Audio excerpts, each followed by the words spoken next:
लेते हैं fast revision किसका, फंडामेंटल राइट्स का। कानून के समक्ष समानता, कानून के समान संरक्षण, ठीक है, कानून के समक्ष सबको समानता दी गई और कानून के समान संरक्षण होगा, ये किसमें जोड़ा गया, आर्टिकल 14 में। धर्म, मूल, वंश, जाति, लिंग या जन्म स्थान के आधार पर भेदभाव का निषेध, दुकानों, होटलों, कुआं, तालाबों, स्नान घाटों, सड़कों आदि में प्रवेश की समानता, ये कौन से अनुच्छेद में है, अनुच्छेद 15 में। रोजगार में अवसर की समानता, ये किसमें जोड़ा गया है, अनुच्छेद 16 में, ठीक है, इसी में हमने रिजर्वेशन या आरक्षण की भी बात करी थी। छुआछूत का अंत, अस्पृश्यता का अंत, ये जोड़ा गया है आर्टिकल 17 में। और उपाधियों का अंत, टाइटल्स का एंडिंग, ये हमने बात करी थी आर्टिकल 18 में, अनुच्छेद 18। तो समता का अधिकार जो है वो कहां से कहां तक है, 14 से 18 तक है। तो कितने आर्टिकल है, 1 2 3 4 5, ठीक है, ये 5 आर्टिकल्स हैं।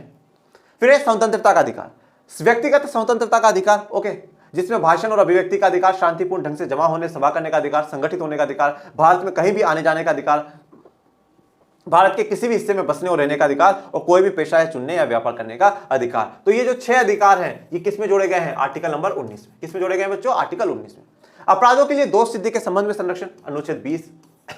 जीवन की रक्षा और दैहिक स्वतंत्रता का अधिकार, अनुच्छेद 21, जिसे मैंने क्या कहा, जीवन का अधिकार का, राइट टू लाइफ का। शिक्षा का अधिकार, ये किसमें जोड़ा गया है, 21A में जोड़ा गया है, ओके, आर्टिकल 21A में।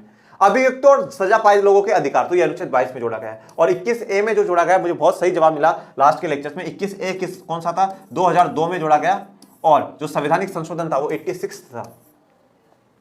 फिर शोषण के विरुद्ध अधिकार, ये कहां से कहां था, देखिए ये हमारा 19 से 22 था, ओके। तो कौन कौन से, एक सेकंड रुक जाइए, 19 आर्टिकल 19, 20, 21 और 22, और बीच में 21A भी जुड़ चुका है। तो यहां पर भी कितने हो गए, 5 हो गए, 19, 20, 21, 21A और 22, ये 5 अधिकार आ जाते हैं।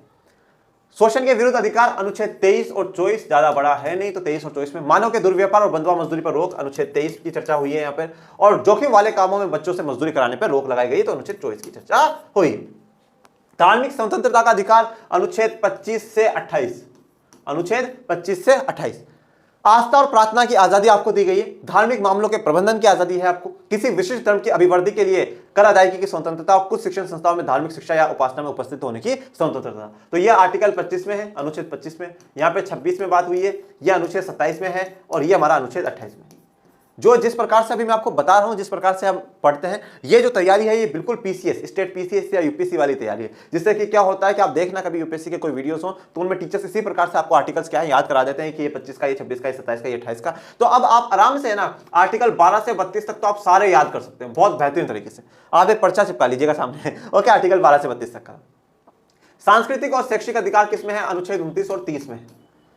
अल्पसंख्यकों की भाषा और संस्कृति के संरक्षण का अधिकार, अल्पसंख्यकों को शैक्षिक संस्था स्थापित करने का अधिकार, तो यह आर्टिकल 29 में 29 में है, और यह अनुच्छेद 30 में, आर्टिकल 30 में जोड़ा गया है। फिर संवैधानिक उपचारों का अधिकार, तो अनुच्छेद 32। मौलिक अधिकारों को लागू करवाने के लिए न्यायालय में जाने का अधिकार, ठीक है, यह अनुच्छेद 32 में जोड़ा गया है। और इसी को बाबा साहब अम्बेडकर ने क्या कहा है, हृदय और आत्मा भारत के संविधान का कहा है। और इसमें क्या है, इसमें 5 रिट है, 5 क्या है, रिट, ओके। तो इसी के साथ आज हमारा टॉपिक पूरा कंप्लीट होता है।